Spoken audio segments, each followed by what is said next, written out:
그런가 하면요. 아찔했던 사건 서울 구로에서도 있었습니다. 박성배 변호사님.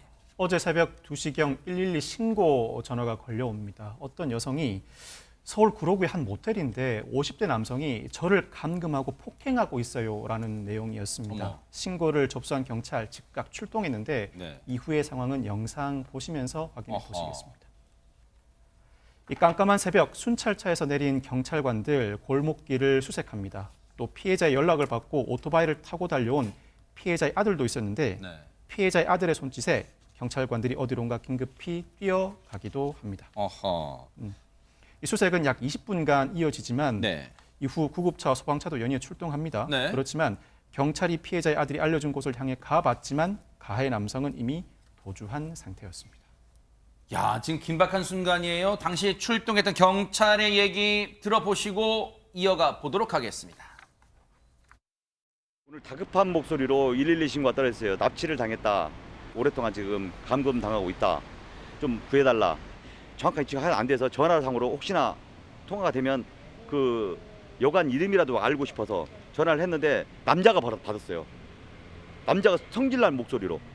그래서 순간적으로 경찰한테 신고한 것처럼 되겠다 싶어서 껐어요. 그래서 핸드폰을 끄고 일단은 그 모텔촌 그쪽으로 이동을 했습니다. 그럼 막막했어요. 여관이 너무 많아서. 일단 최대한 가까운 데서 원점으로부터 넓혀가면서 우리가 수사를 해야겠다. 그런 지시를 하고 있는데 누가 오토바이를 타고 막 오는 거예요. 그 사람이 지금 저기 편의점 쪽에서 배우고 있더라. 검정색 반팔티에 반바지를 입고 슬리퍼를 신었다고 하더라고요.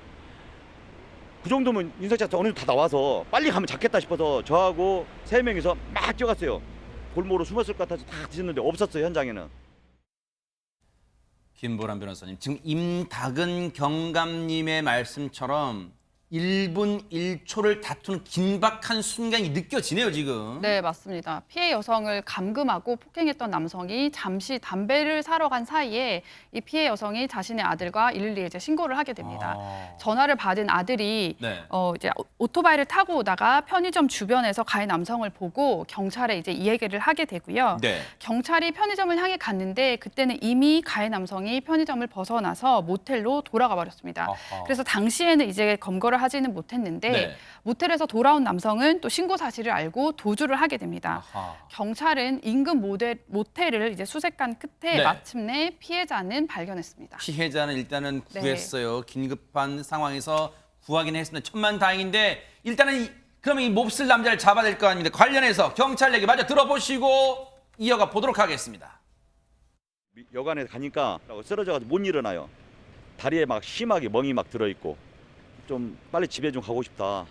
그래서 저희 순찰차를 이용해서 피해자 집으로 이제 귀가시키면서 우리 여경이 가면서 이제 그 시간에 계속 설득을 했어요. 그 사람이 보복을 두렸다 막 그러니까 막 좀 말을 안 해요. 막 그런데 계속 이야기를 하니까 나중에 이제 그분 이름이 나왔어요. 그 이름이 전파되면서 교통경찰이 그때 무단횡단하는 사람하고 딱 이름이 똑같은 거예요. 그 사람 무단횡단 했는데 이 사람이 바로 그쪽 방향으로 가는 것 같더라. 그래가지고 그 소리 듣자마자 바로 순찰차 타고 200~300m 좀 가보니까 이 사람이 그 인상착 비슷한 사람이 있어서 이름을 불렀어요. 그 알았던 이름 딱 부르니까 이 사람이 고개를 까딱 돌리는 거예요. 그래서 거기서 맞구나 해서 내려서 도망가지도 않더라고요. 거기서는 포기를 했는지 하고 거기서 검거한 거죠. 예, 김 팀장님, 임닭은 경감님이 진짜 그 상황을 우리가 마치 눈앞에 보는 것처럼 생생하게 지금 이제 사건이 다 이제 마무리됐기 때문에 이제 그런 그렇죠. 느낌이지만 생생하게 저희한테 그 전달을 해주고 계세요. 진짜 눈앞에서 그 사건이 벌어지는 것 같은데 아니 근데 무단횡단하는 사람도 신분증을 좀 보여달라고 하나 봐요.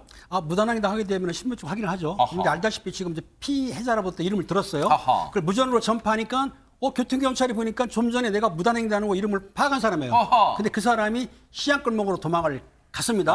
그러니까 순찰차한테 연락하니까 순찰차가 시장골목으로 가는데 인상착의 반바지에 입은 사람 보니까 이름을 불렀어요. 죄송합니다. 김은배 불렀어요. 아하. 근데 이 사람이 그냥 갔어야 되는데 싹 돌아봤습니다. 자기 이름 부르니까. 그렇죠. 그러니까 범인이다 아하. 하는데 본인이 이제 경찰이 부르니까 포기한 거죠. 아하. 무사히 검거한 거죠. 그런데 이 대목에서 궁금합니다. 왜 이 몹쓸 남성은 김현주 평론가님 저 피해 여성을 감금하고 무참히 폭행을 한 겁니까? 네, 그 경찰 조사 결과 이제 그 원인도 밝혀졌는데요. 이 무자비한 폭행의 시간을 보면 참 정말 너무 섬찟합니다. 지난 16일 저녁 8시부터 이 해당 가해 남성이 폭행을 시작을 해서 이 신고가 들어간 게 18일 새벽 2시였어요. 어머. 30시간 동안 폭행이 이어졌는데 어머. 주로 걷지 못할 정도로 다리에 폭행이 집중이 되었었다고 합니다. 세상에. 경찰 조사 결과 밝혀진 원인은 이 남성이 그 해당 여성이 다른 남성을 만나는 것이 아닌가 하는 의심을 했다는 거예요. 네. 단순히 그 이유로 30시간이나 감금 폭행이 이어졌던 겁니다.